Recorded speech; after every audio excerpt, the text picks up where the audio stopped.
Okay, so today's podcast is a little different. I'm welcoming on my wife, Peyton Callahan. And while she's going to be a guest and talk about the work that she's doing with women and teenage girls as a conscious coach, that podcast is for another time. We've been meaning to do this particular podcast, which is about our relationship, what we've learned over the 20 plus years that we've been together. We just celebrated a 20-year anniversary. And we've been pretty open and honest about the struggles we've had and the triumphs we've had, the wins, the insights, as a way to let others know that this isn't easy, even our relationship, which I think a lot of people would say, #relationship goals. And while I appreciate all those comments, and I think public facing, there was a lot of great stuff for us. I think it just speaks to how we don't really know what's going on at home. And the more you live the public lie, the more resistance, and as a result, the more suffering you really feel, because you become so out of alignment with what is actually happening. And fortunately, we didn't just cut bait and decide it wasn't worth salvaging. Now, granted, there were a few different times that we had this isn't working. Each time it came from Peyton, so I'm super grateful that she had the courage to step up and say something, because I frankly was fairly unconscious to what was going on. So anyway, we're going to get into all that. Just wanted to set the stage a little bit, introduce her, and we're going to get right into it.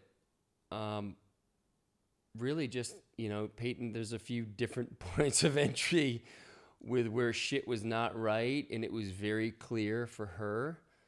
I laugh about it now because there's been a lot of that has been healed, and healed trauma, that is medicine in our view. And so we want to share those periods that, our relationship experienced that trauma.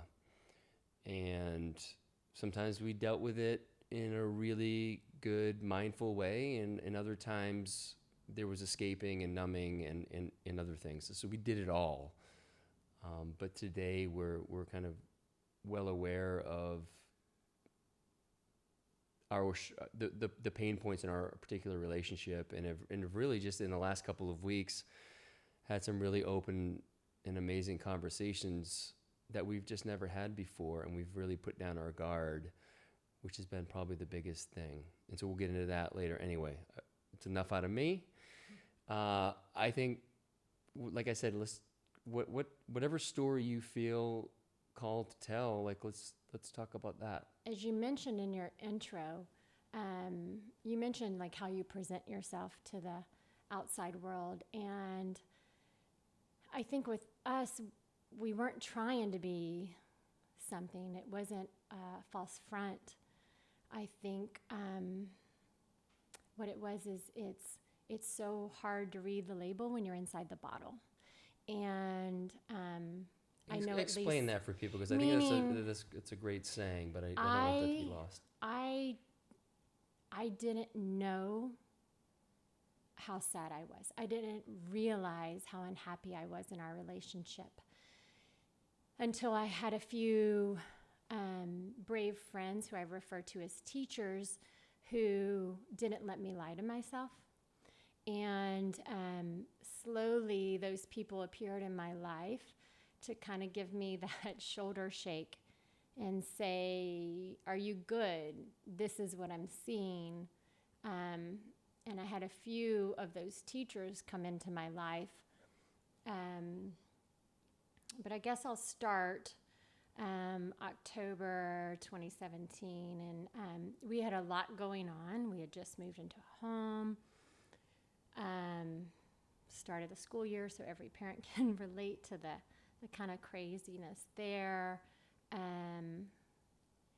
But I had planned to see a life coach that day, and we had friends coming in town to go to the Justin Timberlake concert, and I called her, and I'm like, she does some intuitive work as well, and I said, we have company coming to town, I'm going to be late, I haven't showered. I was trying to give every excuse. Just tell people what intuitive work is. She is a conscious coach. She channels, and so she had, prior to my arrival, kind of tapped into my energy field to see what was coming up for me that I may not be conscious of. So I would describe her as like a conscious conduit, a catalyst.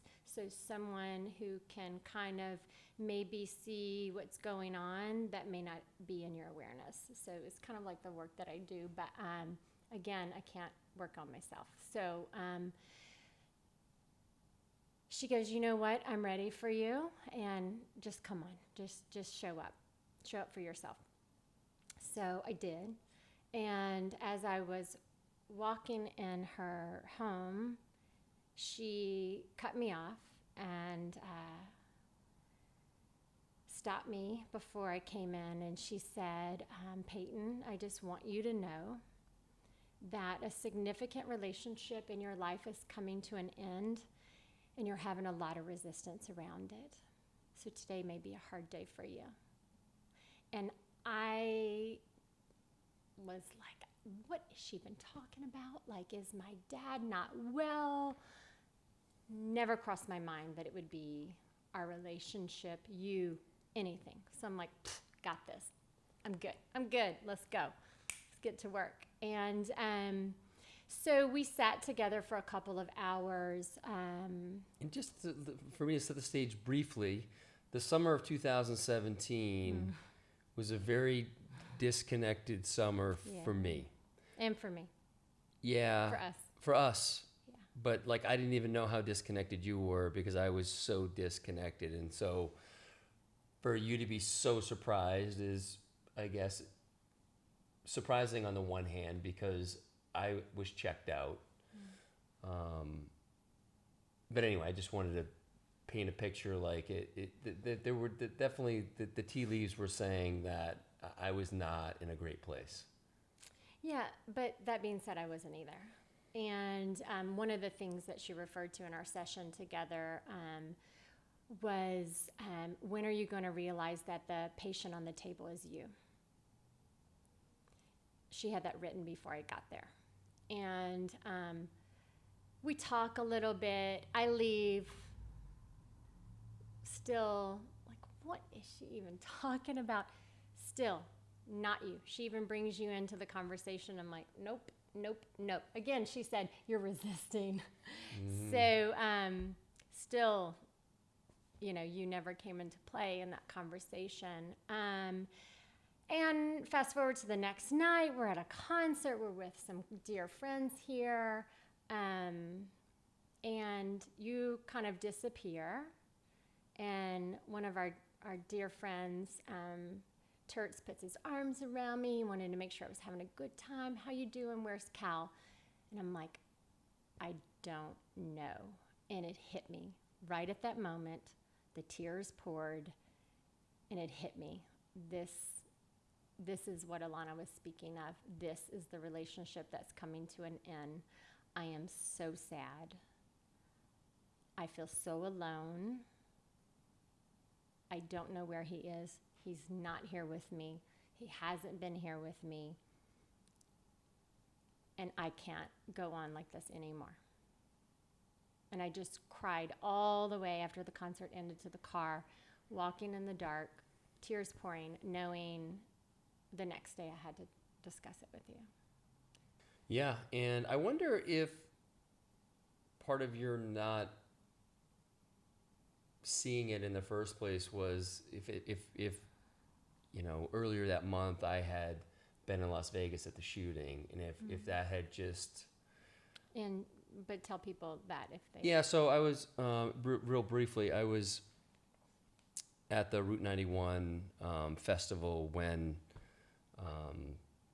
the shooter from, I'm even blanking on, I think it was MGM. Anyway, shot on the concert goers and killed over 50 people and injured over 400. So anyway, I was there at the event. I was fine. But the reaction from you and from my mom, who was staying with us at the time, was just so grateful that I was alive, where me and the experience, I didn't look at it that way. It was, I just wonder if it had reframed things where it almost gave you a false sense of like there was more. I don't know. I'm trying to unpack if there was something that triggered in our relationship and your way that maybe you had viewed me, that I may have been gone, like in a real, obviously a more significant way than the relationship. Well, interestingly, when all of that happened, your mom was staying at our home with our niece, and they came to wake me up to tell me about it before we got in touch with you. And interestingly, I was very numb to it. The thought of losing a husband, the father of my children, really didn't come into play. Your mother was struggling during those moments, and perhaps that's why, because she thought she had lost her baby, and I just tried to be the strength for her during that time, that I didn't even put myself in that role. And once I heard your voice, it's like, move on, like he's alive, it's fine, But anyway, yeah, that perhaps that was something subtly that kind of shook us up a little bit. But I do remember the day after the concert, I was scheduled to be in Houston for a workshop, and I canceled it because I said I can't go on another day feeling the way I feel, knowing what I now know, without sharing it with you. And I was really nervous to tell you, but I was very certain about it. And I remember saying, I have to talk to you right now, so I wouldn't chicken out talking to you. And just saying to you, whatever this is, I can't do it anymore.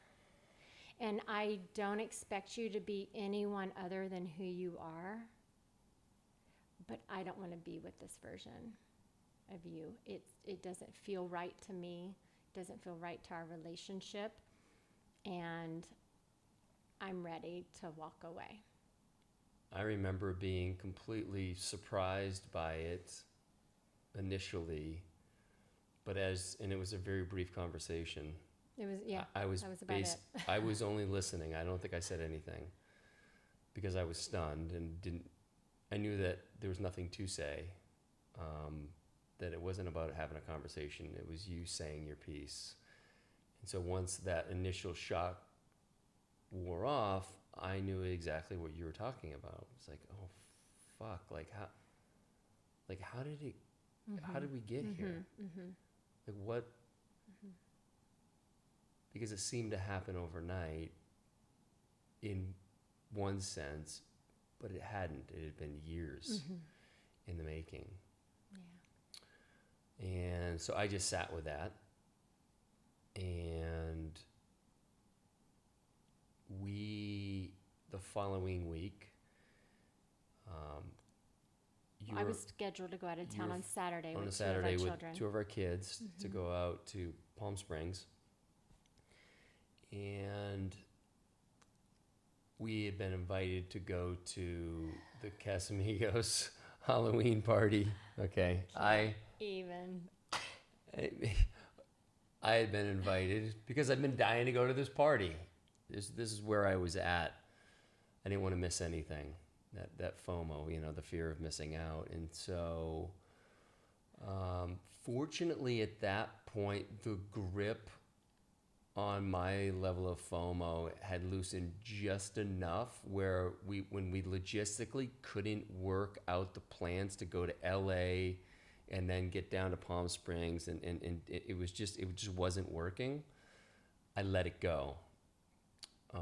But it was a big moment in the relationship of it meant so much to you to try to make it happen. I had a scheduled trip for our children to go visit some of their best friends, and they didn't want me to disrupt those plans they had looked forward to for months. And I stood firm and I said, I'm not going. Like, we have plans. I'm fine not, it's so sweet that we got to be invited. It would be super cool. The back of my head's like, costumes, what would we wear? But I'm good.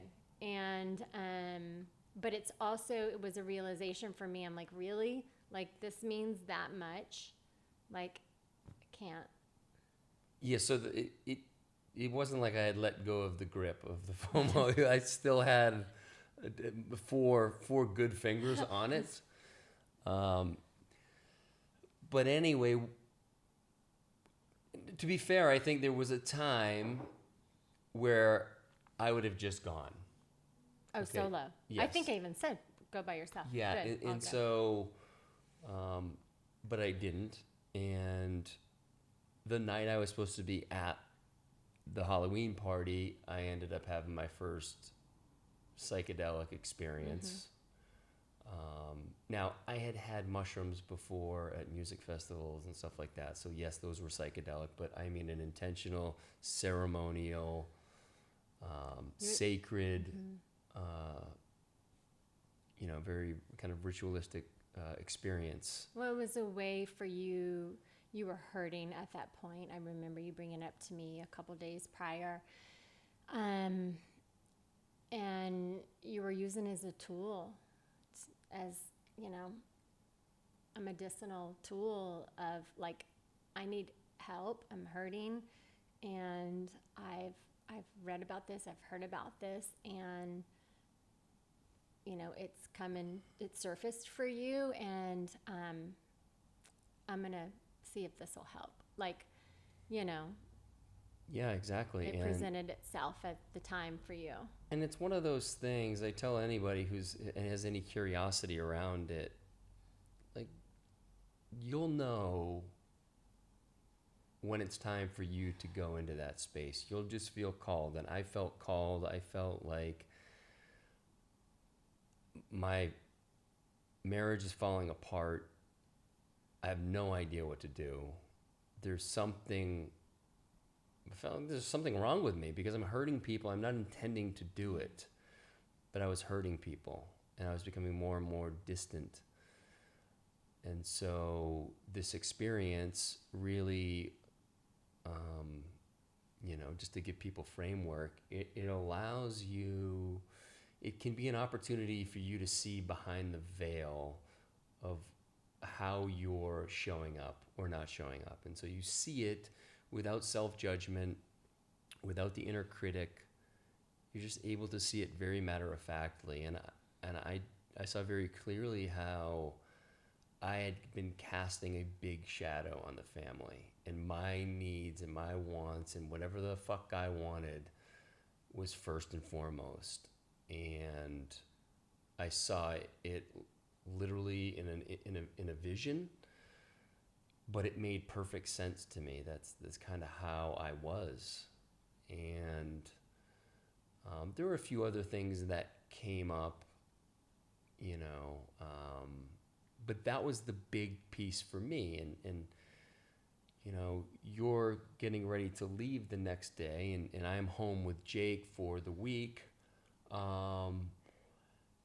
And it was one of the most amazing weeks we've ever had, because I just had this shift of I was just seeing things differently. And what they'll refer to it as is you get in these thought patterns, in these way that you are and you're supposed to be.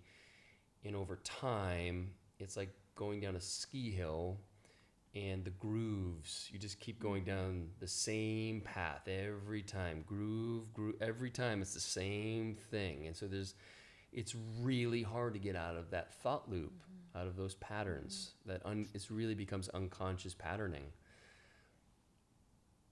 Done properly, an assisted psychedelic journey lays a fresh coat of powder on that ski hill. And so you just get to go down and have this completely different experience. And so they literally in science show new neurons and new neural pathways are firing that have never fired before. And the brain really lights up in a very positive way. It's not your fucking brain in the frying pan like an egg. This is your brain on drugs. That's fake news. And so that was awesome. It's like, oh, okay, I got this figured out. Look at this. I got it. I'm fixed.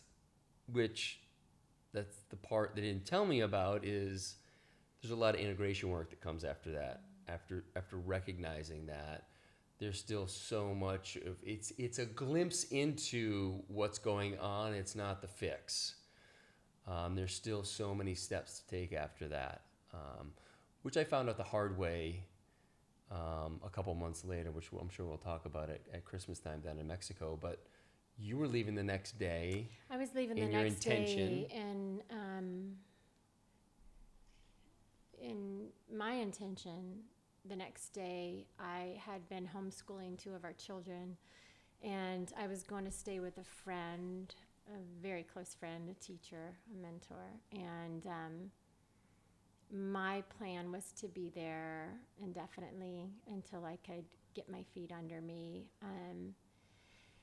and just figure out what I wanted and to make a plan. And my friend knew none of this.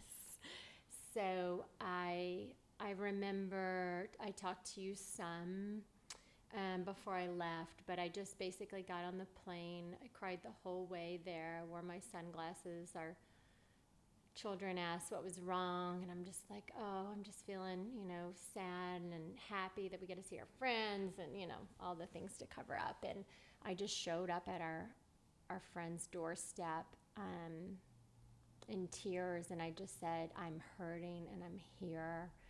And she took in the kids and said, you be here as long as you need to heal. I got the kids, and I'm going to be here with you, and we're going to do what you got to do. So having people in your life who you can show up on their doorstep and say, I'm hurting and I just need to be here to feel all the things I need to feel, and be surrounded in love, was the medicine I needed at that time. So, I think our journeys looked a little different, but... Well, we had a long conversation that morning, and I was like, okay, fuck. I mean, everything I said was just owning all this shit. It's like, okay, this is a start. Like, I see it. I'm finally, conscious to all the ways that I'm fumbling this thing. And that's obviously being very nice to say fumble, but again, that's the disconnect. You're just like, no, Well, and I was becoming aware of all the ways that I had made accommodations for us in our relationship out of fear that, I was approaching my decisions, okay, if I let Cal do whatever he wants to do, if I let him go on support him going on these guys' trips, if I support him, then I'm the cool wife, and I'm, the mom who's fine, managing the house, and I'm all that, and if I do these things, then he won't leave me. And I realized that a lot of the decisions I was making and accommodations I was making in our relationships was out of fear of you leaving me for someone else. And I just didn't realize it. And so, I mean, yes, I'm a very positive person and I want you to go do your things and I want you to be with your friends. I certainly value that time that I spend with my girlfriends and my girls' weekends, but it was different. It was supporting all the things that you did in hopes that you would think I was just the coolest thing in the world and not leave me. So I knew I had to find my way back to love. I had to find my way back to who I was and start finding that love again within myself so that I wasn't in a relationship out of fear, right? Because that was my way of having grips on things.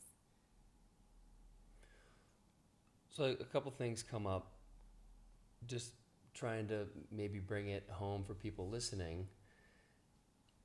Not saying like, what would you do differently, but knowing what you know now, and let's say you don't feel comfortable going to your partner, like what do you suggest, like when would you have started to share, because I feel like a lot of what you were feeling, you just kept to yourself, you tried to deal with it, like what was going through your mind that told you that you should deal with this on your own versus obviously coming to your partner, which is hard when they have no idea, there's a lack of connection there, but like going to the people where today we know we have friends that we can go to.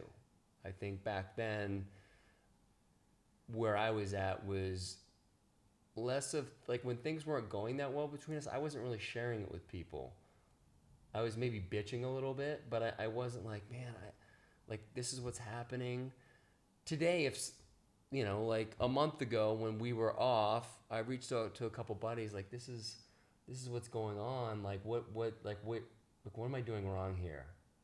It's like, well, maybe her needs aren't being met. It's like, oh, yeah, they aren't. Like I'm so focused on other things right now that I don't have balance in the relationship. Okay.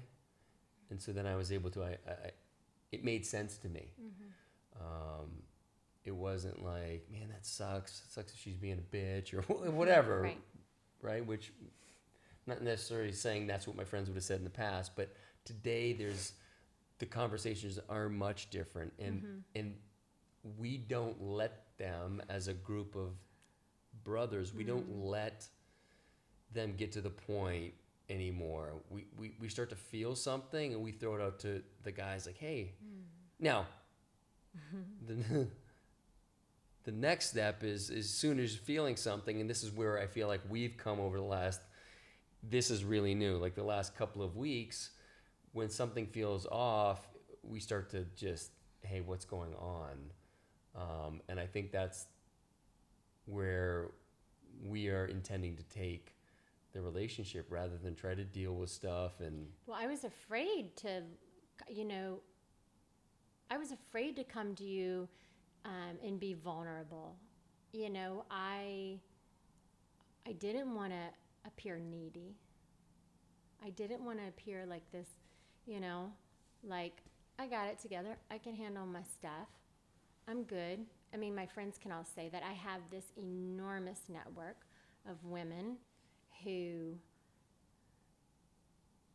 have me. I feel like I don't go to them as much as I could, but I know they're there, and they lift me up enormously. So I try to deal with a lot myself. Always have, since I can remember. I always try to self-process, so like deal with it my own, and then kind of come out clean and be like, oh yeah, well, I got over this, right? It was my way of gaining control and feeling empowered, right? This came up, this is how I deal with it. I'm fine.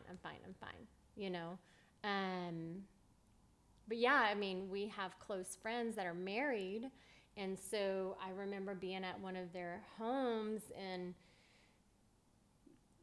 just being so sad and sharing it, and our friends saying, what, your friend, the husband being like, why don't I know this? Wait, this is going on? Why don't I know this? Why hasn't Cal shared this with me? it's like two different stories. And I just diverted, so I don't know where you were, but no, and I think part of that again was me being in a fairly unconscious state, and I've had this. This has been asked before, like, what do you do when you have a partner that was me, you know, who has just kind of lost his way and just. Right? Is that how you would characterize it? Because it's hard. It's hard to put your finger on it, but there's just like it becomes a different version. And we've talked about this even recently. Well, a couple things come up for me. Yeah. When you say that. I think we got a little off track. I do want to circle back to a couple things about how I started feeling that I needed help in. But a couple things come up for me. A wise woman once told me, she said, girl, if you ain't wearing a diaper, you can't change them. And that's exactly it. In a relationship, you're responsible for your half of the relationship. So when someone's like, what did you do to change him? What did you put an ultimatum? Any of that? No, because I'm only responsible for my part of the relationship. Who am I to have the authority of telling you of how you should be? Who are any of us to have an authority of telling another person, another being, who they should be? Doesn't mean I have to stay in a relationship with them. It doesn't mean, but I can't tell you how you should be. I can identify what I want in a partner. I can identify that, but I can't change you. I can't make you change. All I can do is show up the best version of myself. And we talked about that. I got to a point where I realized, you weren't getting the best version of me. You weren't getting the fun, loving, playful, sweet version that most of our friends get. You were getting a very bitter, tired, drained version of me, which that couldn't have felt good. You come home from a trip, you're all lit up, and I'm putting you back in your place, and then some. That's not fun to be around. I'd be booking my next trip out of here again. I got that. So that couldn't have been easy to live with. I can own that. But you see a lot in relationships when couples separate. What happens? When couples separate, I see it in either clients or friends where they're now really taking care of their health. They're dialed in on the foods they're consuming, on, doing things that are fulfilling. They're taking that class that they've always wanted to take because they didn't feel they could in their relationship, or maybe didn't ask for what they needed or wanted even. And they start making themselves a priority. And I didn't want to give someone new a better version of myself. I felt like you and our relationship deserved that. That I wanted to give you, out of respect for our relationship, the best version of myself. And I hadn't been the best version of myself. I was hurting. I was tired. I wasn't asking for what I needed. And I knew I had to start taking care of myself and to give our relationship a try. And when I knew I had the strength to leave is when it gave me the option to stay. So I was like, okay, I've got this. I can do this. I can, start loving myself. I can come into this relationship out of a lens of love and not out of fear. And I just slowly started to heal that. And with that came potential.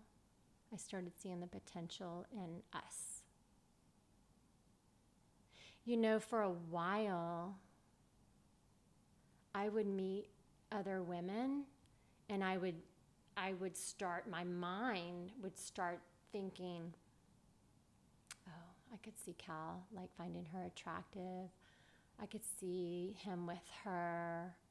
And it started happening multiple times, and I started envisioning you being with other women and wanting other women, and exacerbating that fear of that I wouldn't be wanted as we grew older, and you would go be with someone else and you would leave me, and I wouldn't be as desirable. So I was drawing in the very thing I was trying to avoid, and I didn't even realize it. And then it hit me, okay, have you ever imagined growing older in your relationship with him? No, I was not seeing how the option of you loving me as we grew older, it wasn't an option. That wasn't in the repertoire, and thankfully I was working with this incredible prosperity coach, therapist, energy worker, all the things, who really helped guide me there, to see that I really wasn't giving you an option of loving me as we grew older. I didn't see it, Kismet, she helped me see that. And then, right, energy follows intention. Then I realized I'm drawing in the thing I'm trying to avoid and not even giving you and us a possibility, an option. So it was a huge mindset shift for me. Huge. Wasn't easy. Wasn't easy. It took me being vulnerable. It took me being receptive to your love. It took me trying to shed years of bitterness and anger.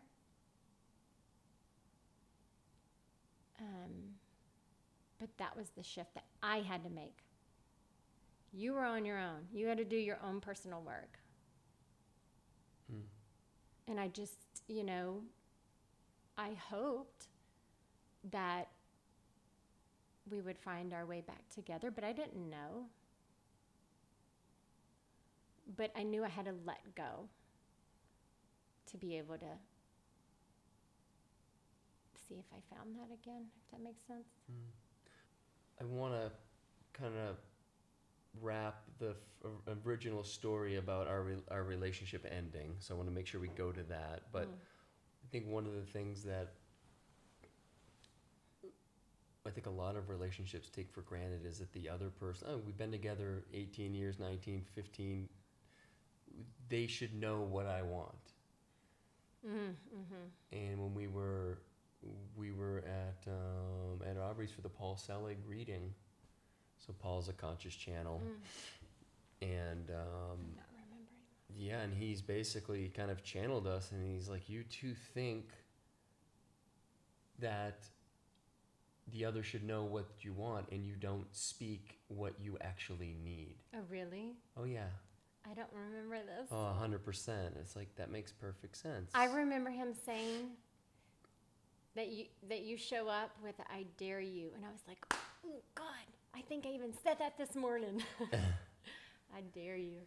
But it's like it's always like testing. From you, it was more like testing me to see if I would basically read your mind. He's like, that's nuts. There's no way. Yeah. And then you layer in, like, you don't even know what's going on in your own mind, and then trying to read someone else's from the opposite gender, and I don't care how long you've known them. And how often do we do that? right? We do it all the time. We still Thoughts, do it, but that's like one of the things. If you can bring awareness and just let your partner know what you really want, and I think for a man, it's challenging because we're not in our society not given permission. That's a vulnerability, saying that I need something that I can't provide for myself. This is what I need from you. That is, letting down your guard. It's doing whatever. Now, I've done a lot of work to let go of that stuff. But it's still not my inclination to just turn to you and say, I really need this from you. Sure. There's a part of me that wants to be able to do it on my own, whatever it is. And it's just it's a false kind of construct that I think a lot of men fall into, and I think I can't speak for women, but just from what Paul had said, it was more like, you should know what I want. Right, because I didn't want to ask. I didn't want, in my mind, communicating my needs was a weakness. In my mind, communicating my needs was a weakness. And I didn't want to show up that way. I wanted you to just see me and be attentive, because I felt like sometimes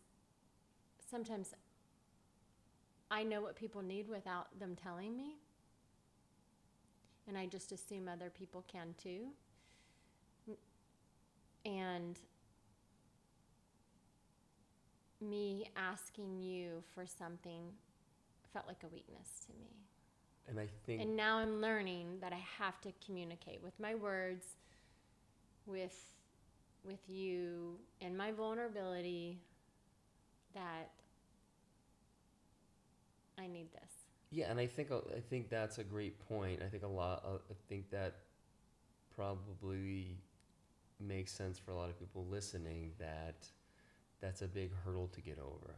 Now, what you also said, that you wanted to be seen, and that was one of the areas in attentive, and I wasn't seeing you, and I wasn't attentive, and so it made it way harder. And so it's not just purely I'm attentive and I'm paying attention and I'm right all over you and I'm not picking up the signs. There was a distance there too. Yeah. So just want to give a kind of a more clear picture. Sure. But I think maybe now we, so that we're talking, this experience was October of 2017. Maybe fast forward a year. Mm-hmm. So fast forward, well, let's 8 or 9 months after we go through this, and we're feeling like, okay, we realize we have potential in our relationship. We are like set our intentions that we're going to see the highest in one another, and we're going to start letting go of these roles. I was really moving out of the caretaker role in our home that I had shown up for 15, 16 years, and really wanting to start finding how, the gifts I want to share with the world, and start putting those out and focus a little more on my work. You were actually turning a little differently, where you were turning more from the career-based role more to the homemaker, which was great, but at the same time I felt very threatened by it. It was like, whoa, don't you come in this kitchen telling me how I need to make lunch and do all the things and blah. So while I loved it, I was like really threatened by it. And so, but we were having these little bit of a role reversals. Yeah, because I had no idea. Very common in marriages. And I had no idea Super what I wanted to do at that point, like what my kind of mission was. And so I fortunately was comfortable not doing anything, which is very unmasculine in some ways. But it was this really awkward time of, I'm stepping a little more into a masculine essence. You're stepping a little more into a feminine essence, more of a nurturing, and I'm stepping in more of a, this is how I want to now show up. And Putting it on felt workshops, very getting stuff uncomfortable done, for like- each other. I was like, why don't you be more decisive? And you were like, what happened to the coddly, lovey little woman, But anyway, I remember we moved into that summer, and Meanwhile, let me set the stage. I was doing a shit ton of personal work. That's what I want to talk about. Right. So I was balls deep in meditation, cold plunge, being outside with my shirt off in the sun and my feet in the grass. And I was doing some sort of movement breath work called Tibetan Rites. And I was, instead of doing a bunch of, Instead of doing a bunch of weight training, I was doing a lot of flow work. And so I was doing stuff with steel maces and Bulgarian bags. And it had to, a lot of it was connecting the breath to movement and being very meditative. And I was doing something called trauma releasing exercises. And all the things. I was doing a lot of things, which is my nature, to go all in. Typical. Right. Typical. Typical. And when you're so intent on fixing yourself because you think there's something wrong with you, and from Vegas, the experience in Vegas, it created a mirror for me that I was so completely unfulfilled with my life. And I was so shocked that I was, because I had achieved all the measures of kind of modern day Western success.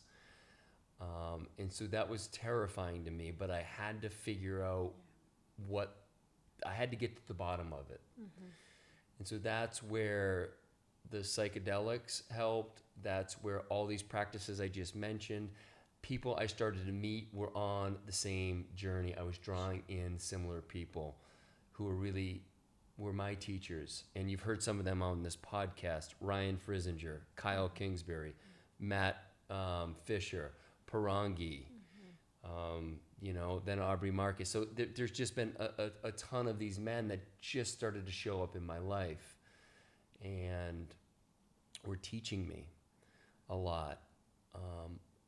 I hadn't learned discernment and nuance. I hadn't learned that you can work on yourself and you can still be a part of the family, that you can do both. That the all in was this, part of it is this, the competitiveness, like I need to get really good at this. But there was also something very innocent about it, like I need to fix myself because I'm done hurting people.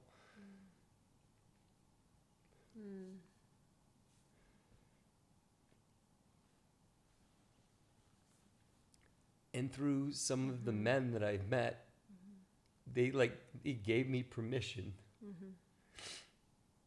to go there and just accepted me and tried to show me that the only way through it was for me to accept it as well, to accept all the shit that had happened, all the hurt that I had caused, whether it was consciously or unconsciously. It still hurts. And so, here I am intensely investigating why I'm on Earth, basically. And I take it into our summertime. We spend 8 weeks up in Idaho with a large group of amazing people. Golf course, there's a lake, there's a lot going on. And I'm going to do it differently this summer. Like, I'm a changed person. And I came back, and because I hadn't been weight training and I've been doing other things, I came back 20 pounds lighter. A lot of people were like, what's going on with you, man? Like, you lost weight, you look skinny. I had stopped drinking earlier, I think in March. Dude, you're not drinking. Like, and it's a big party area up there. And so in the beginning, it was really uncomfortable for me because there was like a lot of questions that I didn't have great answers for, because at that moment, at that time, I still didn't know what was going on with me. I just knew I had to go and continue to invest. Like, it's like our friend Boyd Vardy says, I just went without knowing, but there was nothing that was going to stop me. And I was going to figure this out, and I was willing to risk our relationship, because what good is our relationship if I'm feeling like shit about me? Like, what, like, you need to, and this is all the stuff I've been learning more as I've done this inquiry, is you got to fix you. You got to start with you. And so I was just going about it with a different intensity than, I go at it now. I still do a lot of work. I know how to do it within our family. Well, I remember that summer, I think perhaps you had traveled to maybe come back to Austin, and I was really struggling. I think I came back at the end of the summer with Jake because he was starting school, and you were staying up there because you're still homeschooling. And I remember we had a conversation, and I was struggling, and I said, Cal, I feel like I'm on a roller coaster, and it's so intense, and I'm just really unhappy. I don't feel connected. It's just, and I remember you being like, are you crazy? You've lost your mind. I mean, look at what I've done. Yeah. You were like, I went to the grocery store. I cooked for our family. I have been doing all my inner work. I've done da. And I'm like, nope, unhappy. Not feeling it. Well, and you were like, I think you've lost your mind. I think you're crazy. And I remember hanging up the phone, so sad. And I'm like, I am such a bitch. Like, what is wrong with me? Like, look, he's doing all these things. He's trying so hard. What is wrong with me? And I remember I called my coach, Kisma, and I'm like, the hell? I'm like, and she's like, what do you feel? I'm like, I feel like I can't breathe, and I need to get out of here. And I'm just, I feel like, I'm on a roller coaster with a wheel off. And she's like, well, thank goodness that wheel's off, because that means you're not going to stay on the ride. Like, this is the same intensity that you were experiencing, but you're, it's different. It's being dismissed because he's doing all the things that you would think would be a great husband and father would do, but what you're feeling is you're not feeling the connection. There wasn't at all, and I wasn't. I was still so sad. I felt still so alone. But judging myself as being a total, bitch, because I had this amazing husband who was like home and showing up and doing all the things, but I didn't feel your presence, and I was still hurting. And that was very empty, and it was still a problem in our relationship. And that's what led us to prior to this wedding. Well, and I think that was important, because you really tipped the scales. I was, but you think about what I was saying each time I led with the sentence was I was still so focused on me that there, like you said, there was a complete lack of connection, but I still, that was lost on me. Now, I did come around and understand what you meant by that eventually. And I think this brings up, before we get to October and the wedding, something we were talking about the other day, so I was a trader in Chicago for 18 years, and very early on in the relationship, I said, listen, I'm going to have some good days, I'm going to have some bad days, but I want to leave work at work, and when I'm here, I just want to be, da-da-da-da. So really well intended. I wasn't like trying to keep anything from, Peyton, but But what I found in reflection upon that, what I was doing was closing her out of a big part of my life. And so when things weren't going well, I didn't say anything. And when things were going really well, don't worry, I would let her know. Not really, honestly. And just to break that down for women, like, you basically communicated to me, like, don't ask me how my day was. Because I will have good days, I'll have bad days. And so when I leave work, I want to leave work. So when I come home, let's just focus on the kids, focus on, us, whatever we're doing. But, like, don't ask me about work. So that's what that meant. So here's what happens. And if you happen to listen to my episode with Sheldon Surrey, if you haven't, yeah, it's a gem. it is so beautiful, so amazing. Mm-hmm.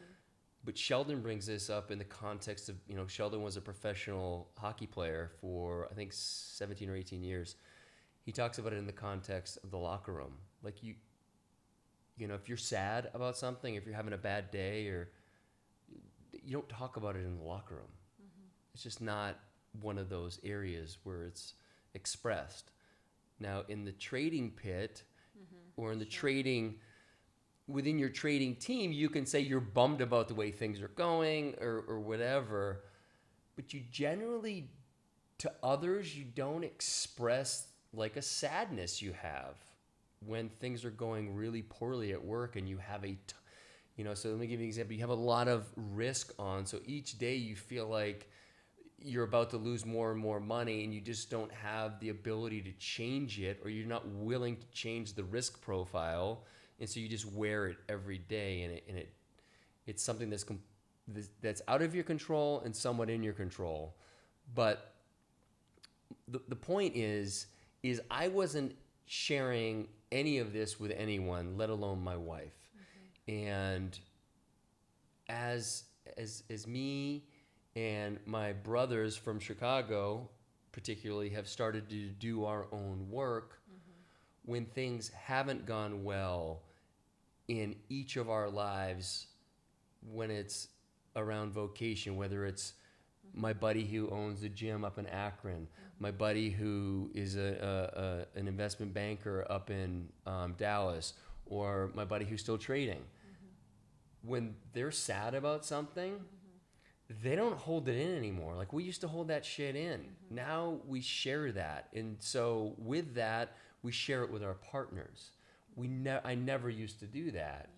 And so again, I just, for men out there, mm-hmm. think about the ramifications of not sharing that. I'm not saying I'm going to come down and break down all the trades I did for the day with Peyton, but what I could have done is say, yeah, it was tough. This guy was an asshole, but it's fine. And, we had Butch and I had a great day today, and it was fun. And, like, that's a part of my life. It's a big part of my life. And for me to be stoic, all I was doing was putting layer and layer and layer of armoring over that part of my life that you had no access to, mm-hmm. but was so important to me and to us. And I spent a lot of time there.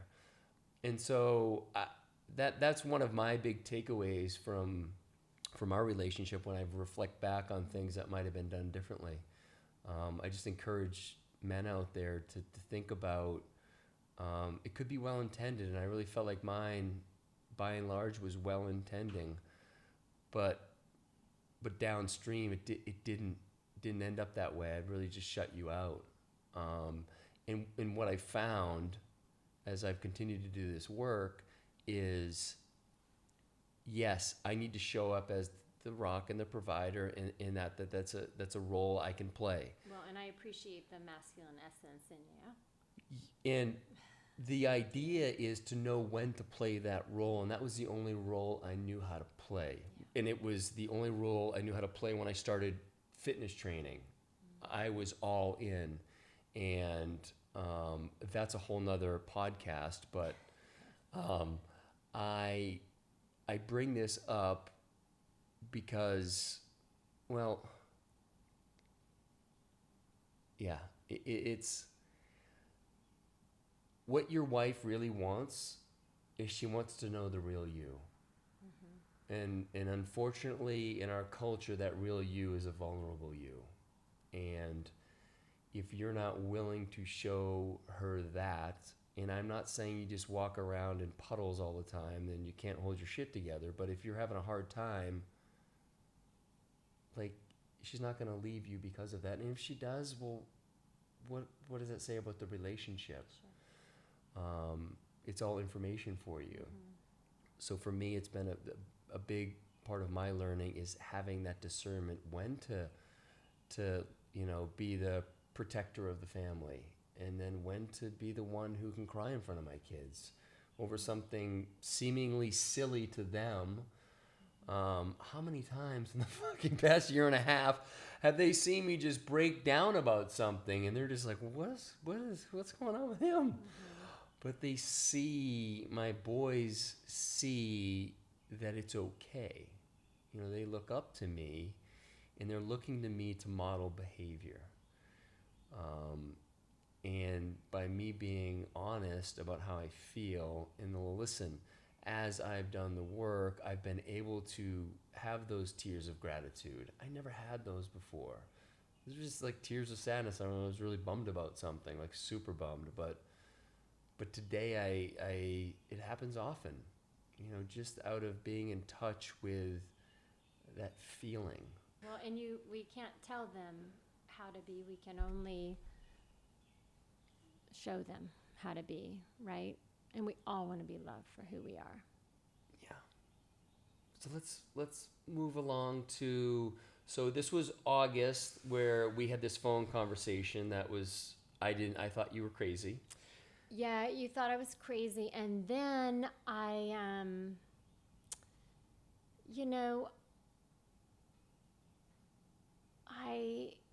really sat with, well, I had a realization. That I hid behind the role of mom a lot, and I hid behind the role of mom very well. It was my excuse to not show up for you. It was my excuse to maybe not fulfill kind of dreams of mine. It's like, I got to be home. I got to be the mom. I need to stay home with the kids.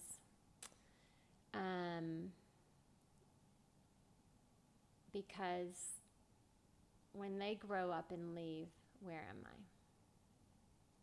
And that hit me like, do I have fun with my partner? Do I have fun with you? Do we play together?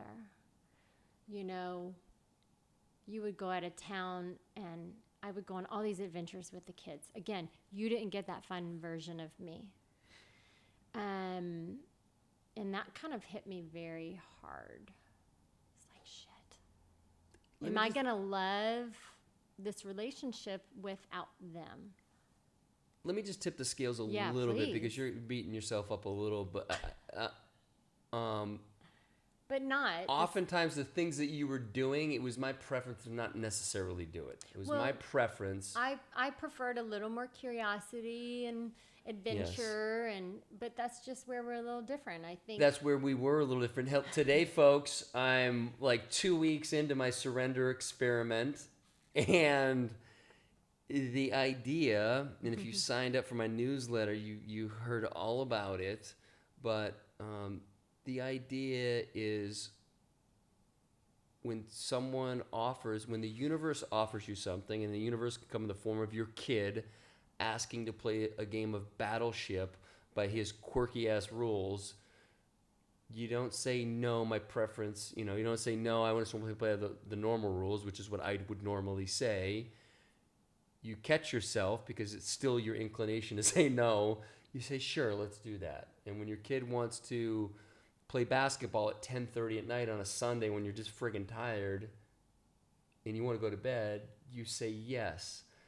And as I've been in this experiment, this curiosity has really come out in me, in this playful side. And I started to really see where my preferences have been about doing the known and not in just these 2 weeks, the amount of things that I've done that I would normally have said no to, and what has happened from those experiences has been remarkable. And so it's been enough of a sample set for me to realize that I need to continue to investigate why I have the preferences I have. I think part of it is a sense of control. And as I let go of control, I have a lot more freedom, and I have a lot more joy, and I have way more connection with those around me. And so I bring that up to say, you were doing all these things with the kids. Part of it was because I didn't necessarily want to go do some of these things, or most of them. And so, yes, I am stepping into that space today. So a bit of a happier ending to everyone listening, but still, it's my work to do. Sure. Well, and I, prior to our trip to Merida that we're going to talk about, I had another aha awakening moment. I had been in an energy medicine course for 2 years, and we were doing an exercise. So this was part of my inner work, which I think if we share one message in this podcast is do your inner work, do your personal work, and then see how you show up for one another. But as part of my personal journey, I was in this course, and we were doing something called the Death Rites. And in this exercise, we spent the day dying, and happens on psychedelics too. It's a lot quicker. Okay, this was more of an exercise, but we did two things. Prior, we talked about the roles we played in our relationships. And it hit me, the roles I had agreed to for you to play in my relationship, and realized that if I could let you go of those roles that you played in my life, then it would make opportunity for you to now come in and serve new roles in our relationship. So that was a huge moment for me. Like, oh my gosh, it never crossed my mind that you could show up for me differently than how you had been for the past 18 years. And that I could create this new opportunity for you to come into my life in a fresh new way. I didn't need a new person to come in and fill those roles in my relationship. I needed to allow you that opportunity. So it's a huge, huge moment for me. And then, so that was like day one. Day two, I had to invite 4 people to my funeral. And as I'm naming the people,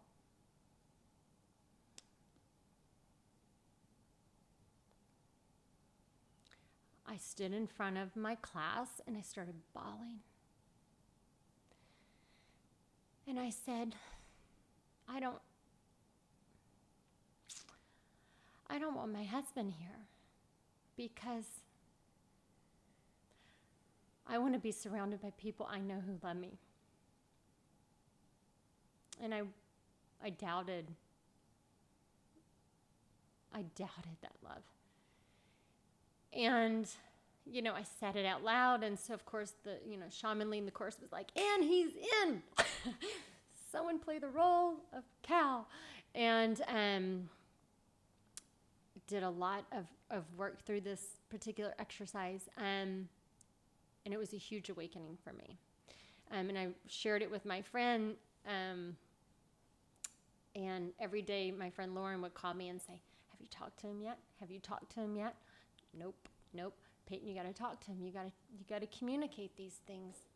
You got to talk to him. Have you talked to him yet? Have you talked to him yet? And I'm like, no. So I finally called you and I texted you because I was so afraid, which is so interesting. Like, you're with your partner that you've been with for 18 years. Why is it so hard for me to have this communication with you? why is that so hard? And part of it was out of, I didn't want to hurt your feelings.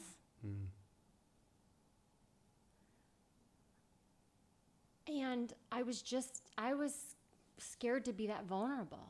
And I remember texting you and saying, like, I just recently had this realization and things are not good between us still. And we need to talk. And, you know, I'm thankful for my friends who continued to push and hold me to my heart.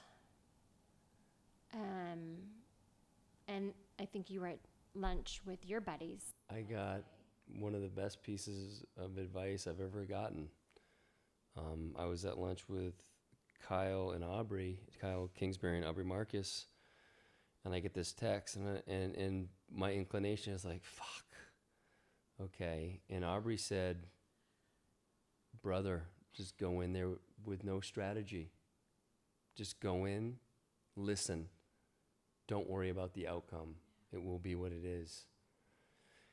And that advice has been something that continues to come back to me. And for whatever reason, over the past week, I've really tried to dig into that idea of strategy and how often I use it. And I can try to convince myself to say it's well-intentioned, but at the end of the day, it's not allowing for things to be as they could be. And I bring that up because, you know, we're in the process of trying to make some decisions about some things that are bigger decisions that we had previously agreed to, but we're just in a different place. And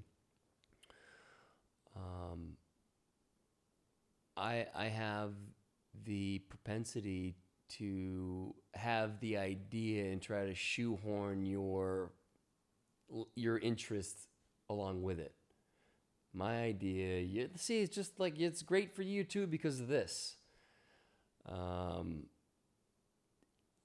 There's a lot of strategy that goes into that. And there's a lot of strategy when I feel there's tension and, you know, that time a month ago when I had reached out to my friends, there was no strategy. I just went in and said, I'm sorry. I haven't been here. I've been here physically, but I haven't even been here that much physically, even though we were on the self-quarantine. But in any event, one of my dear brothers here in Austin, we were on a call recently, and he talked about this idea of what really works in relationships. And there's like these two axes on the graph. And so let's just say on one axis is assertiveness, and then the other axis is cooperation. Okay? And so I'm usually pretty assertive, and I'm usually not that cooperative. It's been my history. So I'm like a 7 out of 10 on assertion, maybe 8 out of 10, maybe a 3. And so you put that in the graph somewhere, and then you're a little bit the opposite. You're less on assertive, but I'm previous you, less on assertive, more on cooperation. And so we're in this compromise zone. And we often hear about compromise. Oh, we compromise on this, and it's considered a good thing. Like you came to a compromise. But that's settling. In what this particular idea really focuses on is a 10 out of 10 on both, and at that point is where you have collaboration. And so to have collaboration, you have to get what you want, I have to get what I want, and we have to feel good about supporting the other. And that's just having an open conversation and say, what do I really want? And what do you really want? And so what do we really want, and how do we make that happen? And so often I've never looked at it that way. I've always felt like I knew the outcome that would be best for me first, but then for the family. Like it's this self-interest. And so the strategy comes in. How do I maneuver to get that particular outcome. Again, even if it's well-intentioned, anything. This ties into the surrender experiment. The surrender experiment has no strategy. The strategy is just to shut up and pay attention and say yes. And so as I've been these things have been coming up for me lately, I'm really interested as we're going into this big decision, like how we're able to step into that collaboration space. If we can just come in with no strategy, but we can be very clear about what we really want. And if there's a way to find us get to that place. I don't know. We haven't done it. Yeah, but I think I'm excited about it because the previous thing, it hasn't worked, because even when I win and get the potential outcome that I was going for, I don't feel like I win, because I feel like I've tried to convince, and it's not collaboration. It's not we're all in this together. It's I'll go along with it, because I can be very convincing, or just a dick too.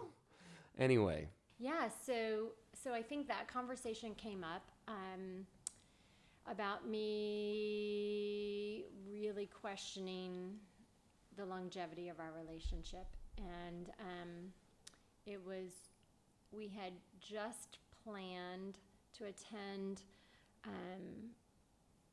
Ryan and Olga's wedding. And in Merida in the Yucatan. And I'm like, you just go. Like, I'm out. I'm unhappy. I don't know if I can do this. You came in, you heard me without resistance. I do remember being surprised. And I literally verbally vomited.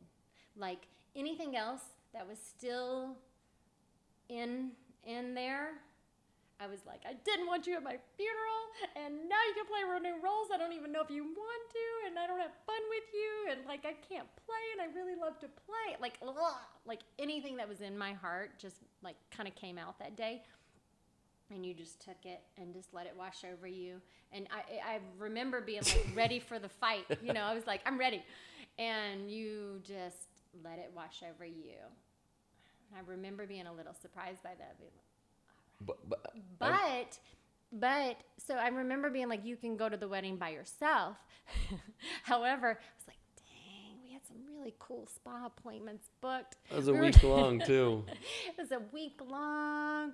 Memes was already flying in to watch the kids. We had some really cool stuff lined up, and I'm like, maybe I'll just go, because we were going to do some personal work. We had some couples work. We already had an intention.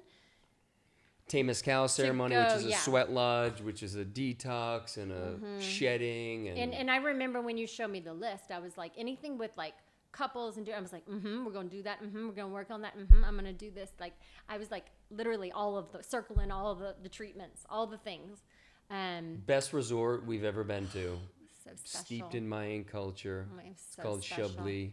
So special. So reverent. But back to so anyway, I said yes to that. No, but back to what you were saying, I want all guys out there to just listen, this was not something I'd been doing a lot. This was one of the first times I ever just received what you had to say, rather than try to make excuses and try to convince you that you weren't seeing it the same way. I didn't necessarily agree with everything the way you saw it, but just because I didn't respond, there wasn't a fight. There was no fight. And I also think back about, so I well, and you heard me, you were able to receive it. It's like Byron Katie. It's like, if you come you come in with strategy, you're thinking about, okay, where's the hole in this argument? Yeah. All I'm listening for is just a place for me to get in there and change the narrative. What if you can just say, this is how you feel? You know? That was before I even had done any Byron Katie's you were work. Practicing. I knew. You were practicing. But it also happened recently here. I had hosted a podcast and wasn't as careful as I could have been with the social distancing. We tried to observe it, and you know, basically there was some tension in the house. Particularly my daughter was just upset that basically I'd put her grandmother at risk. And so we had a conversation that night, and you shared how everyone was feeling and how you were disappointed that you didn't say something. But at the same time, I went in there rather than try to explain, well, we did this and it was just like, I had felt it. I was like, why did I do that? I didn't need to do it. It could have waited. Like, I just received, and I understood that I couldn't change what had happened. But what I could do is I could do the right thing at that point, and I could own what happened. I could do the best I could to never make that happen again, and to pay attention. And it was an opportunity also for me to share with our 12-year-old daughter, who has just great intuition. Like, if you're feeling anything, your voice is heard. Because she didn't say anything. But to be fair, she shouldn't have had to. I should have known better.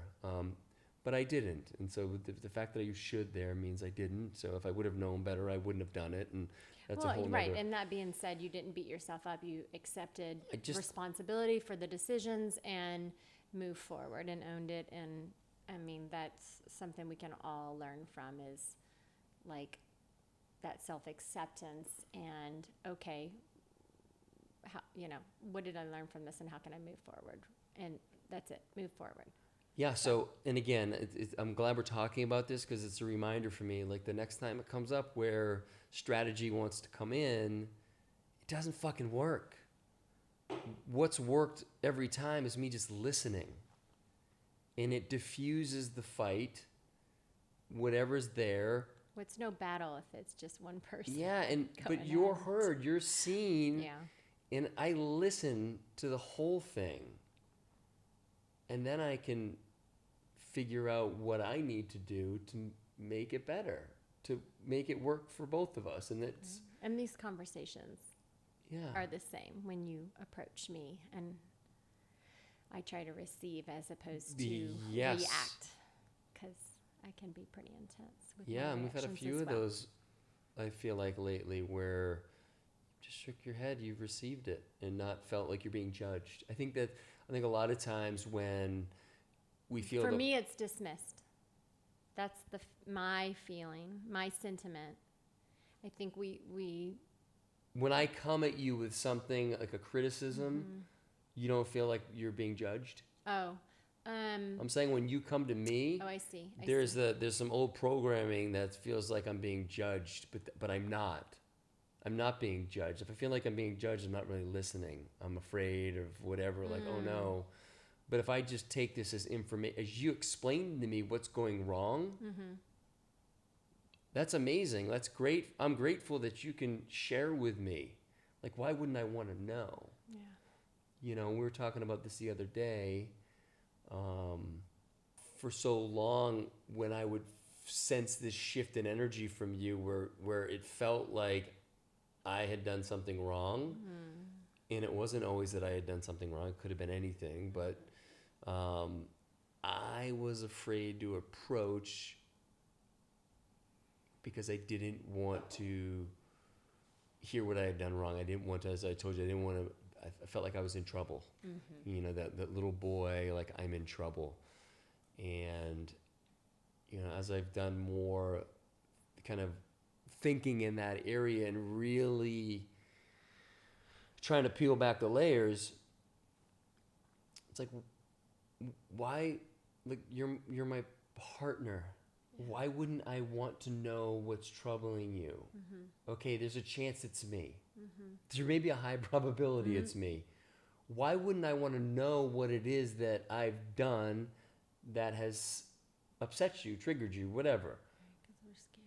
You were scared. So what's that scaredness doing? It's keeping an outer shell on me. It's keeping distance between us. It's creating, like, this thing's fine. It's going to come out at some point. Yeah.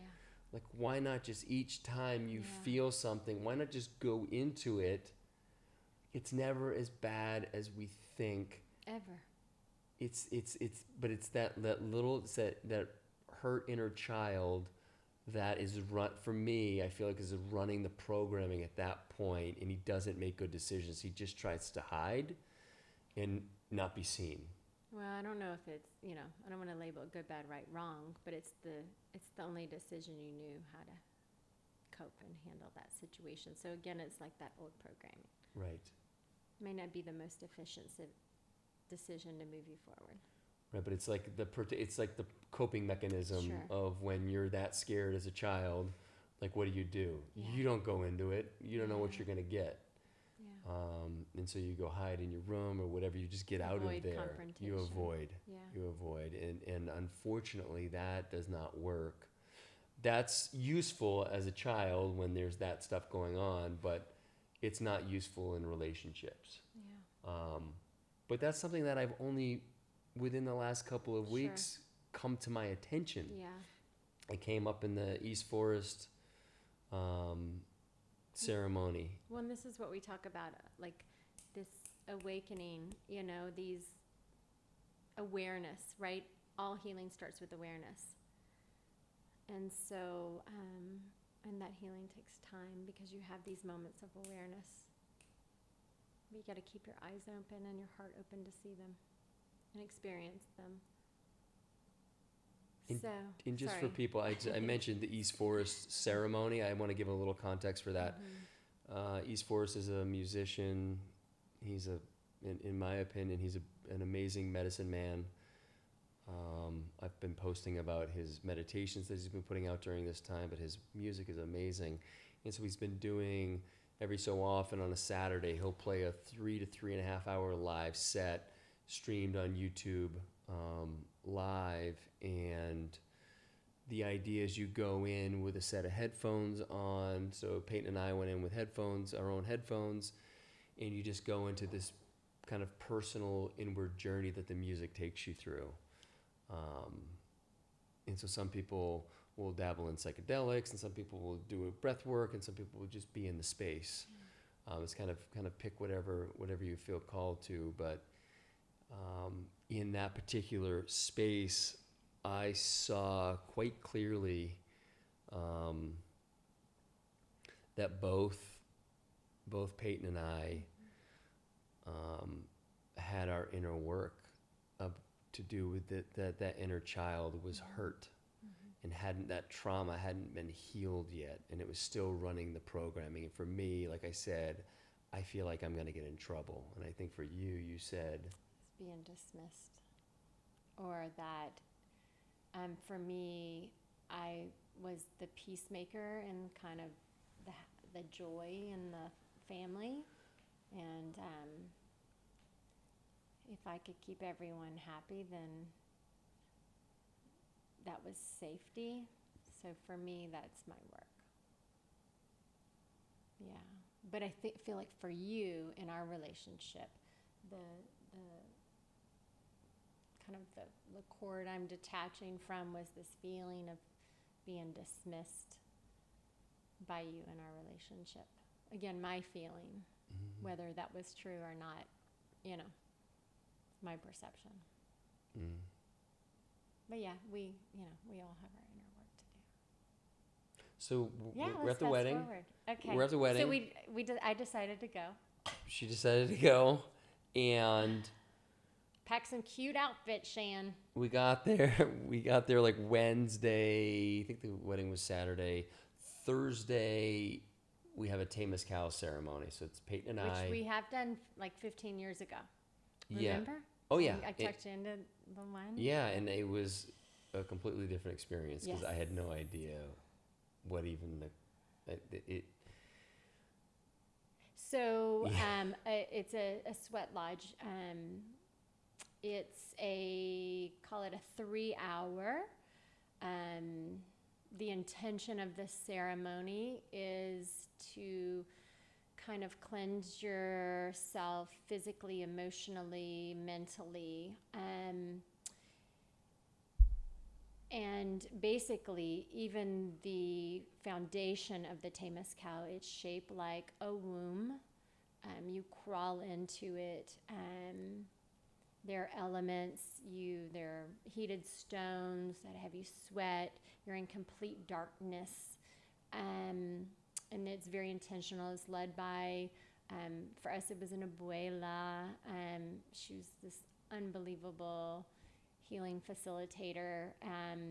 And we told her kind of nothing about where we were at, but she intuitively picked up on all things that needed to be healed individually, relationally. And then as you leave, it's like all the sweat and water that's accumulated like comes out like the fluids when you're giving birth, and it's this kind of metaphoric rebirth. So it's a beautiful ceremony, and we had no idea really going into it. We had this intention in our relationship, but we went in and we really received all the messages that were coming through, and I think we're very active participants in the ceremony. And when we came out, something shifted for me, for us. And I remember we were sitting there, you shower, and you're showering in the cenote water, very healing waters, and we're having our papaya, and we're drinking our, water, and we're feeling all refreshed. And I just started bawling. And I remember Abuela Monica and you looking at me like, wait, we've just been in there 3 hours, like purging, and like, what the heck? What's happening now? Like, I thought we just kind of let everything go. And I said, I'm like, I haven't worn my wedding rings in months. Which was a surprise to me. Again, that not being seen, feeling a little dismissed in our relationship. But I had kind of symbolically let our relationship go. I was like, that was my way of just letting go. And interestingly, it was scratching me, it was hurting me, and I'm like, oh, see, it was hurting me. The relationship was hurting me. So I said, look, I haven't been wearing these, but I'm ready. I'm ready to try again. I'm ready to let go of all that was and just start over. Like, we deserve that for one another in our relationship, to just start over. So I said, would you consider like cleansing my rings, washing them, and maybe like less having this intention of us starting over? And she's like, well, you can do it yourself. We had this whole discussion, and we asked if she would guide us in that facilitation. And she gladly accepted. And we were just, we got to attend this wedding of dear friends who, it was such a beautiful, loving wedding. So we were just surrounded by all this potential, all this love and this newness, and their ceremony. And I think that just really helped spark that feeling. I know it did for me, just being like immersed in their love and feeling that just contagious, I guess, newness. Yeah. And so a couple days after their wedding, right, Yeah, we had our Monday. ceremony. Yeah. And the abuela Monica had set it all up. It was extremely reverent, and everyone on property knew what was happening, and they as we would pass them on property at the hotel, would put their hand over their heart and bless us. We're thinking about you tonight. Like, everyone just understood the importance of what was happening and held us so tenderly and lovingly. It was unlike anything I've ever experienced. It's like this, we're at this hotel, but we were surrounded by this community of love, who saw, I think, the love that we had for each other that was really trying to surface. Mm. It was really beautiful. Felt very held. Felt very held. And so, you know, we were at a kiosk at a sacred site the day before we bought my $12 dress. Mm-hmm. And you got a shirt, a gayabara, is that how you say I it? think Or so, something yeah. like that. We're barefoot by the cenote. Very kind of steeped in Mayan culture, and Mhm. so it was very ceremonial, very, you know, ritualistic. There was, She brought out the black obsidian Yeah, it for felt us very to see our true. shadow, our darkness, and to accept yeah, all of it, and honor all of it, yeah, and to let go of whatever we had perceived judgment, any of that, just to honor it and recognize it as part of the journey. Not to shame it, not to wish it hadn't happened, but just to say thank you because it got us to here. And she blessed us, cleansed us, and then we just got to share our wishes and dreams for the newness in our relationship. How we wanted to show up for each other, for ourselves, for each other, with this new start. It was very beautiful, completely unplanned, and so sweet. We got to celebrate with some new friends of ours that Yeah. we had met, who are still dear friends, and with the bride and groom, yeah, celebrated us like, you know, like it was their own wedding. yeah, yeah. Not to take away from you, but Oh, they loved it. they loved it. So it's beautiful. And you know, we make a point of communicating. We did not renew our vows. Like, this was, thank you so much for those 18 years, but we're making a conscious effort to start over. Marriage number 2. We still celebrate the first one. Yeah, right. Got us to here. Yeah, But I think that is an important part, because I think you have to let go, at least for us. And every now and then the bitterness, the little residue will come up.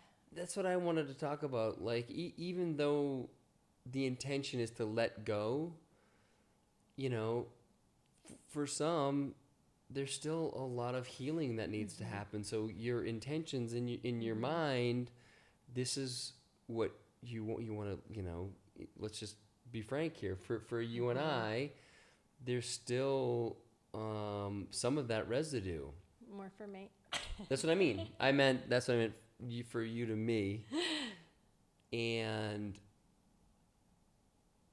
you know, I'd be lying if I said for a while, I'd be like, hey, you know, we kind of made this agreement at the wedding. I thought, you know, I'm holding up my end. I'm moving on. Like, but I recently came to the understanding that, listen, it's still there. It needs to be healed. I need to be patient. I need to be loving. I need to be supportive, because let's be honest, unconsciously or consciously, I put it there. I put that version of me, you know, I believe that I've grown from that. But when you're, I do something and you're reminded of the old version that didn't see you, whether it's the case or not, I need to be patient with that. Because maybe it is the old version coming back. Maybe it is that the old patterns are coming back, but maybe it isn't. And you spend enough time in that space that I don't know if it ever all goes away, if you ever are able to. I don't know. I don't know how it works. There's no playbook for this, but I know for me, my work is, that's a reminder.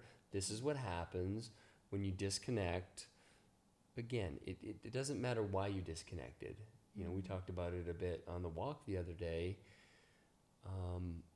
Walking and talking and knocking. But, you know, Peyton had brought up, I was referring to a friend, and I said, yeah, I told him everybody loves Peyton, and she was sharing me how that really bothered her, hurt her. She's like, I don't want him to know how other people see me. I want him to know how you see me. And this was in the midst of, you know, one of my lowest points. And when I say lowest points, it's how I felt about myself.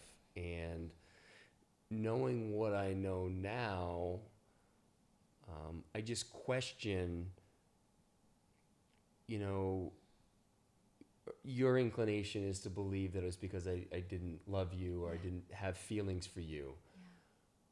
Yeah. What I wonder is when I'm feeling so bad about myself and feel like a fraud and feel like I'm kind of chasing all this stuff through guys' trips, and I'm not going inward. Everything is external for me.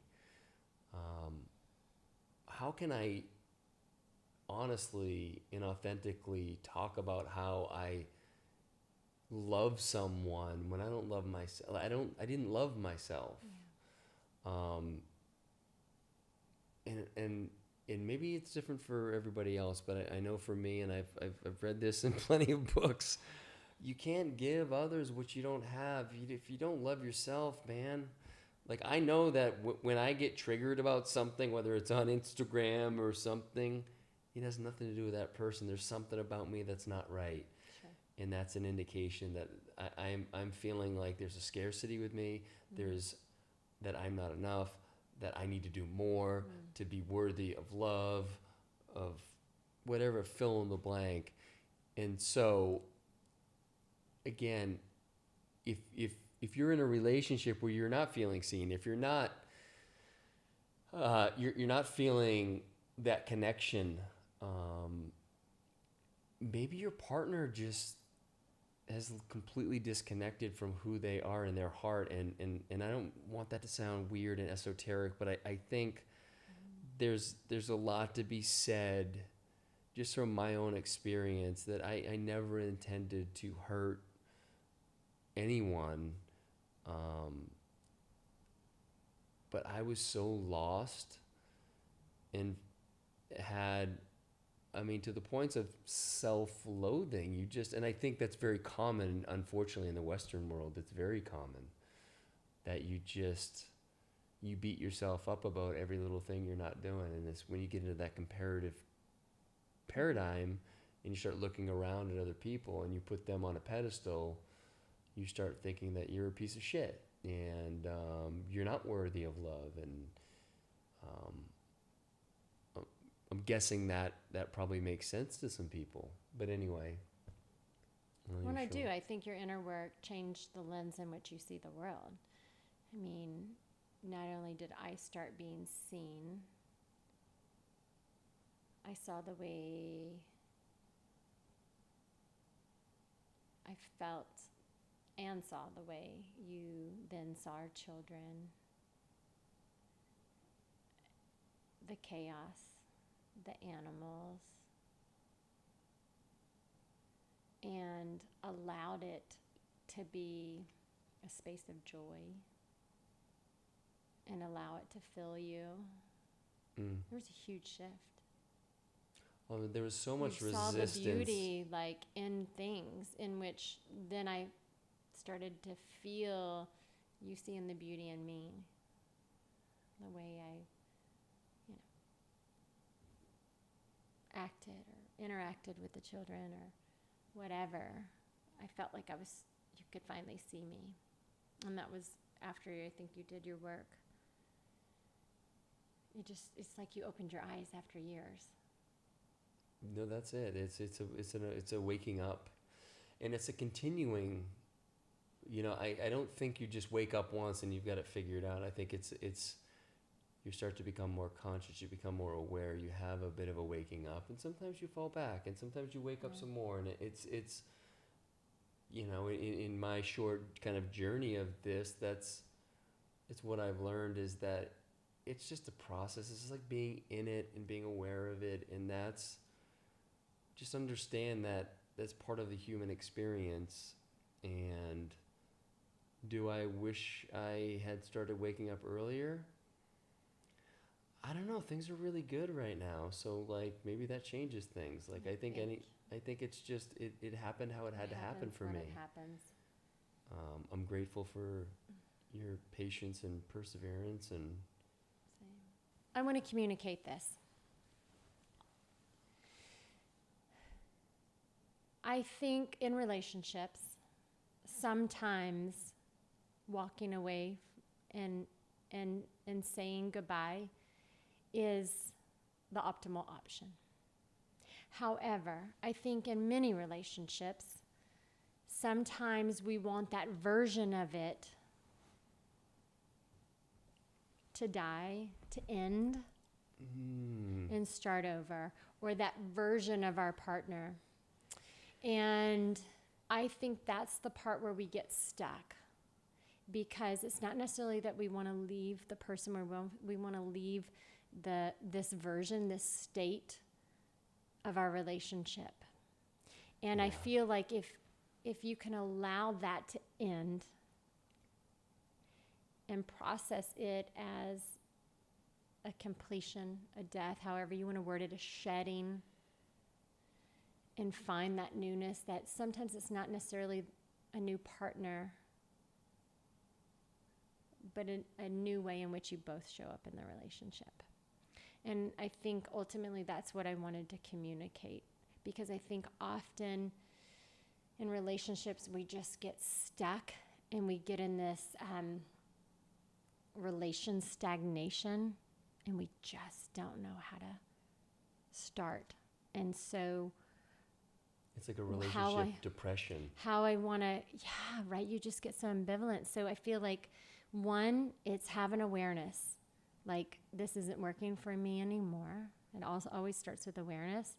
Acknowledge that with your partner, and perhaps consider, okay, like, how are we showing up for each other? And how, in our highest selves and our highest potential, how can we show up for each other that now serves who we are? Because we change every day. I'm changing, you're changing, our relationship's changing. And if we don't go with that, we're going to stay stuck wishing it was like it used to be. And it will never be like it used to be, because that's not who you are. You have evolved and you've changed, and you've got to welcome that change, right? And grow with one another. You have to grow with one another, speak the same language. And so if anything, that would be, based on my experience, some nuggets I would throw out to say, try on for size.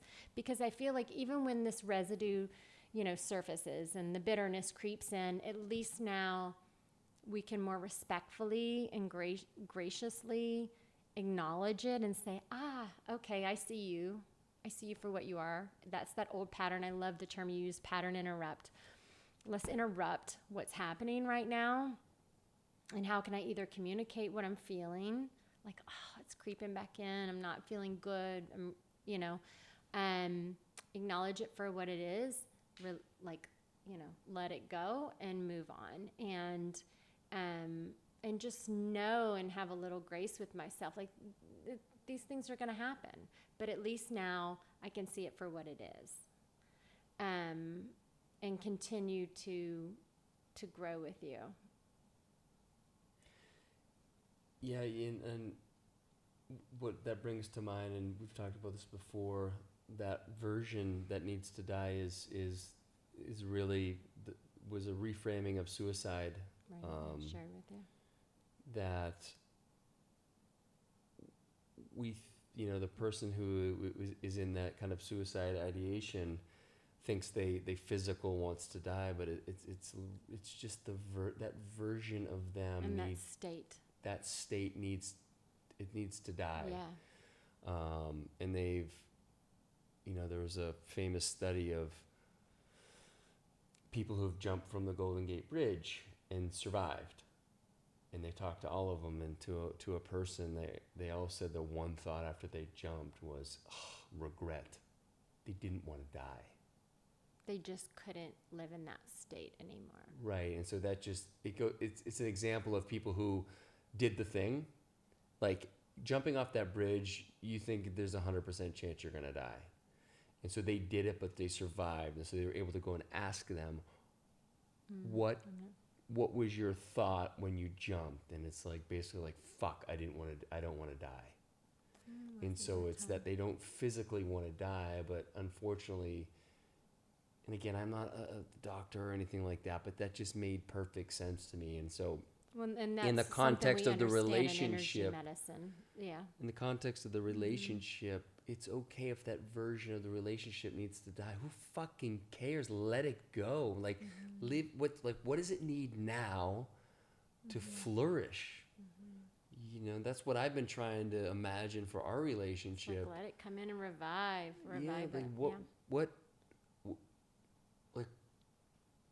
we're intending to spend the rest of our lives together, so why wouldn't we try to go for that collaboration on things? Like, why would we want one of us to feel that we didn't get what we wanted? It's our fucking life. It's our life. Well, and that's another thing. Again, this could be like 10 podcasts, but this is your life. Like, in this form, like, why wouldn't you live it the way you most desire? And I remember that's the day I came to you and to say, I'm out. It's like I felt like we knew too much. We respected each other too much to go through the motions. Yeah. It's like this is my life. I'm here to live it. And if we're sad and we're stuck and we're unhappy, like, no. And my dear friend Mara Lee gave me the analogy. She's like, I just want you to picture you have these little razor blades on the bottom of your hands, and I just want you to cut through all that old leather and just cut through all those things that you feel bound by, and just start over, because your relationship deserves everything you've got. You deserve that to one another. Stay with it. So I hope, if anything, this conversation either gave you the hope to, agree to start over with someone new, or agree to start over with one another, but to live the best version of your life, the best version of yourself. And we didn't really get into it, but like, I wouldn't be doing my job as a podcast host of The Great Unlearn if I didn't mention, question everything. Question all those social constructs, all the conditioning, question all the ways your mom and dad and everybody else has been doing it. What works for you? What do you really want? Don't go by the church's ideas about it. What do you want? And if you can have an honest conversation about that, you might be able to untangle some things that are actually holding you back. Right? If God gave you permission to leave, would you stay? That was a recommendation in a book. My friend Allison had me read Too Good to Leave, Too Bad to Stay. I think I may mess up the title of that book, but that was like a big message I heard in that book. There's some beautiful nuggets, but I felt like that was a powerful one, because I feel like some people, by certain spiritual constructs, feel that they can't leave based on a belief system Yeah, a belief system. Is it your belief systems? Did you do the personal investigation to each of these beliefs? Have you had a direct experience with these beliefs to say that they are yours? Or are they someone else's that you just adopted them because that's what you were kind of told to do? Yeah, that's just self-discovery. And I think we're in it, and I think most people, as they approach their 40s, we've talked about that. Yeah. That we approach that. Can I read a quote? Yeah, and I had two last things. I want to read one thing, and then I had one question that someone asked. Oh, okay. How do you want to go? Who? You go first. Okay. You read the I quote. wanted to read a quote. And I'm going to just grab the question, make sure I by get it right. Don Miguel Ruiz, who authored the book, The Four Agreements. He also has a book called The Mastery of Love. And in that book, he writes, happiness can only come from inside of you and is the result of your love. When you are aware that no one else can make you happy and that happiness is the result of your own love, this becomes the greatest mastery of love. So it goes back to can't pour from an empty cup, and you can't love if you don't love yourself. I think that's a beautiful message to kind of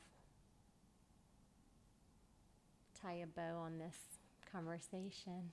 I can't find the exact question Jake asked, but Jake asked... Not our son, Jake. No, Jake Folk asked something to the effect of, how do you communicate when you need your alone time or your time? Great question. And I think it's a great question. I think in our relationship, it's different than most. I think we've given each other... we've encouraged each other to have our alone, like we know the importance of alone time, the importance of family time, our relationship time with our friends, Sure. And that each of those buckets need our attention. And I know just through the work that I've done that sometimes I just need to be alone. It's just a way for me to recharge. And I feel like and maybe this is not true, but I feel like sometimes that's can be harder for women, especially mothers, to value their time alone without guilt. I could be doing this, I should be doing this, but understanding that, and it doesn't take long, whether it's a reviving girls' weekend or an hour-long bath. Yeah. Like, that's what I do. Well, I think it's so important, and it honestly really doesn't take long for you to kind of revive and recharge your love batteries and get back in there. It's self-care, and it's one of our best friends, Lauren Regula, who was on the podcast, one of the first guests I had, talked about this as a mom, that you're modeling behavior for your children, particularly your daughters. And so look at how you're showing up. Is that the life that you would want for your daughter? Because that's what you're showing her, a woman that she loves does. That's you in your element. That's you in your purpose. Do you know what this is? No. Oh, surprise, surprise, surprise. Oh no. What is this? This is the letter that Peyton wrote October 15th, 2018 on our wedding day in Merida. Do I get to read yours? Did you write me one? No. You didn't write me one? I don't know, but no, this just... I bet you did. It's perfect. It's behind glass somewhere. Oh, okay. Boy. Dearest Cal, tears are falling down my face as I attempt to transcribe my heart senses. The struggles have served me. The pain purposeful, the hurt awakening. I celebrate the crisis as it shook us out of complacency and stagnation. I commend us both for digging deep and doing the heart work, and for our willingness to let each other go if it meant thriving in our truth and knowing love. With skin shed, heart pulled open, I came to you raw and vulnerable to receive your love and to give you all of me, my love, my radiance, my honesty. And from a place of love, not fear, I choose you. I choose us. I chose to support our family with wholeness. Here's to becoming our brilliance, expanding our awareness, and serving the greater good together. I love you. I thank you. Here's to now. Now, love, Pay. That's all, folks. Thanks. For listening.